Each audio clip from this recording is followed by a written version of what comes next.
C'est le point final du hackathon organisé ici à l'espace Silmo Next sur le salon Silmo et nous sommes en compagnie d'Eric Fache, designer, enseignant, co-organisateur, maître de cérémonie du hackathon pendant 24 heures et animateur. Alors bonjour, Bonjour. Comment ça s'est passé? Quel est votre bilan après ces 24 heures?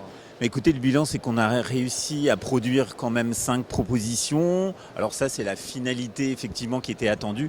Par contre, le véritable intérêt, il réside aussi dans le fait que des équipes d'étudiants et de professionnels ont travaillé ensemble de manière continue pendant 24 heures et de manière très intense.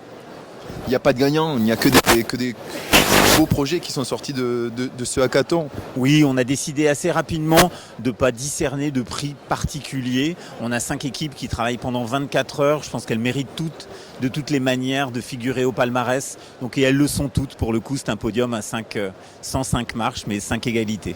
Alors vous aussi, vous étiez un petit peu en phase de test là pour ce premier hackathon de l'optique. Est-ce que c'est quelque chose qui pourra être reconduit les années à venir? Et est-ce que vous avez déjà des pistes pour innover encore sur ce concept?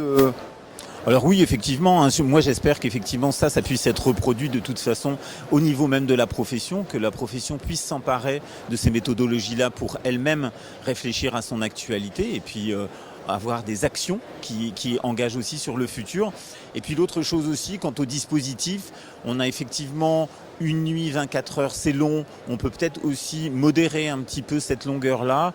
Et puis, qui est encore encourager cette mixité entre des étudiants et des professionnels, parce que je crois qu'à la fin, les deux sortent enthousiastes de cette expérience-là et sont enthousiastes aussi du résultat qui est produit, parce que les étudiants en design, ça permet aussi de produire des résultats visuels très rapidement et que tout le monde peut partager. Alors, il y a eu des productions diverses et vous le disiez, moi j'ai récupéré même un petit programme qui a été élaboré par l'une des 5 équipes. Il y a eu d'autres choses qui ont été montrées tout au long des pitchs. Est-ce que vous retenez 1 ou 2 points insolites ou marquants ou qui dressent peut-être qui vous a fait réfléchir particulièrement?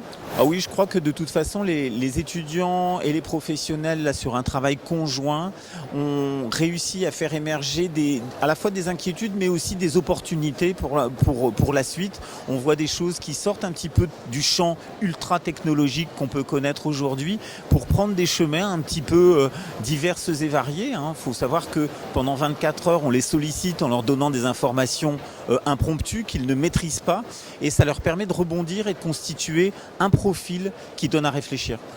L'objectif de ce hackathon, c'était de dessiner le futur de l'optique. Alors, est-ce que c'est un pari réussi? Alors, oui, ça peut être un pari réussi si on estime qu'après, c'est à la profession elle-même de prendre en charge ces fictions-là, de manière elle-même à aujourd'hui anticiper avec sa connaissance, avec son savoir, avec aussi sa créativité. Je pense que c'est un support aussi à la créativité d'une profession. Merci Eric. Je vous en prie, merci beaucoup. Et à bientôt. Et surtout, j'espère que vous avez pu apprécier cette nouvelle formule proposée sur le salon Silmo. On vous l'a fait vivre là pendant 24 heures. On était très heureux de partager ce moment de créativité et de brainstorming avec vous.